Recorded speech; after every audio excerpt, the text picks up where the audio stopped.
मध्य प्रदेश के निवाड़ी जिले से हंगामे की बड़ी तस्वीर सामने आई है। यहां भू माफियाओं के आतंक से परेशान ग्रामीणों का गुस्सा सातवें आसमान पर पहुंच गया। कलेक्ट्रेट दफ्तर पहुंचे ग्रामीणों ने न सिर्फ प्रभारी मंत्री नारायण सिंह कुशवाहा की गाड़ी रोकी, बल्कि उनकी गाड़ी के आगे लेटकर जमकर विरोध प्रदर्शन किया। बाद में गुस्साए ग्रामीणों ने कलेक्टर की गाड़ी को भी घेर लिया और उस पर घूंसे बरसाए। मामला ओरछा से सटी गुदरई गांव की कीमती जमीनों से जुड़ा है। यहां के ग्रामीण लंबे समय से शिकायत कर रहे हैं कि भू माफिया प्रशासन की मिलीभगत से उनकी जमीनों पर कब्जा कर रहे हैं। कभी वृक्षारोपण तो कभी किसी और बहाने से उनकी पुश्तैनी जमीनों को छीना जा रहा है, लेकिन उनकी बात नहीं सुनी जा रही। विरोध प्रदर्शनों में महिलाओं ने बड़ी तादाद में हिस्सा लिया।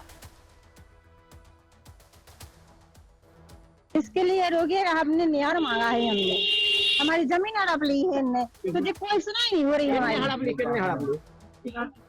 क्या आप क्या मांग करने आए?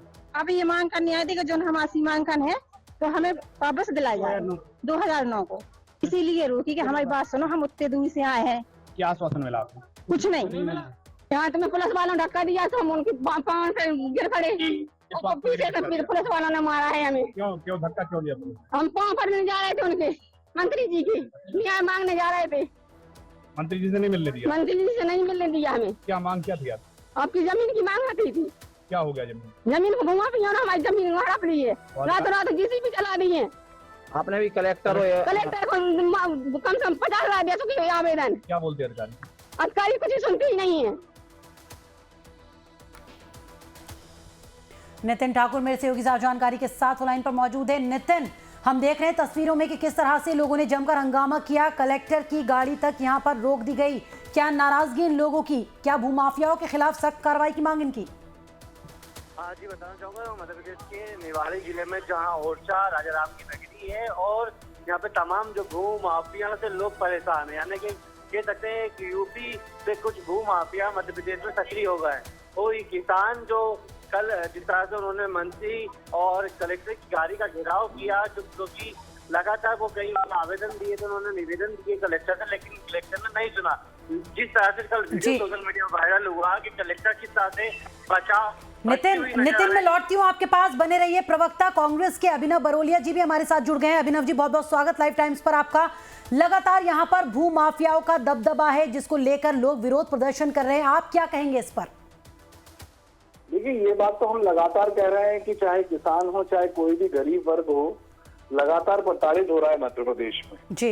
मध्य प्रदेश में जिस तरीके से अराजकता फैली हुई है, सरकार के नाक के नीचे रोज नई ऐसी घटनाएं सामने आ रही हैं, लेकिन सरकार कुछ कह ही नहीं रही है।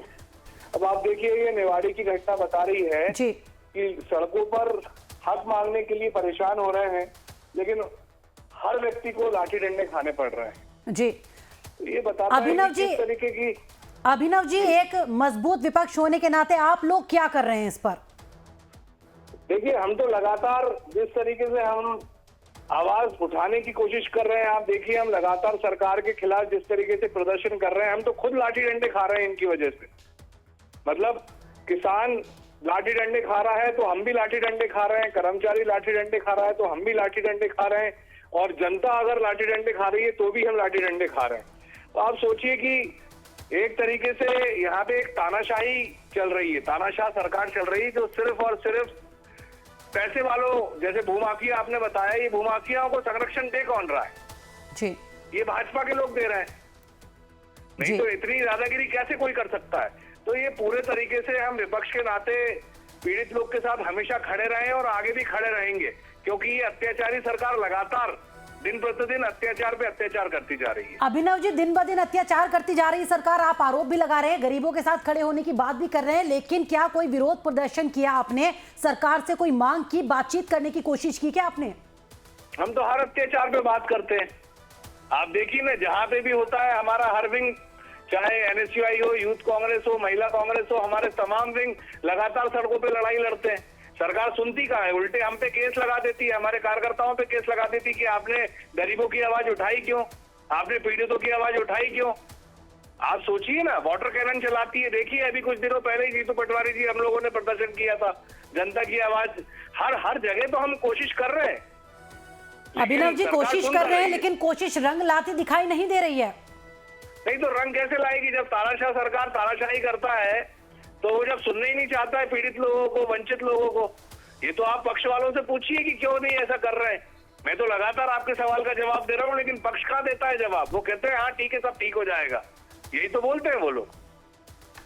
यही तो बोलते हैं वो लोग। आप इतना सब कुछ कर रहे हैं, कुछ असर नहीं नजर आ रहा है, तो ऐसे कैसे हालात ठीक हो पाएंगे? क्या लगता है आपको, हालात क्या तो ऑप्शन ऐसे है ठीक फिर? होंगे मैडम हालात तो ऐसे ठीक होंगे जब ये तानाशाह सरकार को पूरे तरीके से, जिस तरीके से ये तानाशाही करके सत्ता में बैठी हुई है, इसको उखाड़ फेंकने के लिए पूरी देश की जनता को एकजुट होना पड़ेगा। तो देश की जनता को कैसे करेंगे आप एकजुट? देश की जनता भी एकजुट हो रही है, लेकिन ये कहाँ, हर जगह तो मारपीट कर रहे हैं। तो फिर ऐसे में कैसे हो पाएगी एकजुट देश की जनता? अभिनव जी कैसे करेंगे, क्या करेंगे आखिर? क्या होगा अगला कदम आप लोगों का? आप लोगों का साथ चाहिए मैडम। आप भी चौथा इस समय पत्रकारिता का आप भी आवाज बनिए जनता की। अभिनव जी चलिए, शुक्रिया बहुत बहुत हमसे बातचीत करने के लिए। तो विपक्ष का कहना है कि लगातार आवाज उठाई जा रही है, लेकिन सरकार पर कोई इसका असर होता दिखाई नहीं दे रहा है।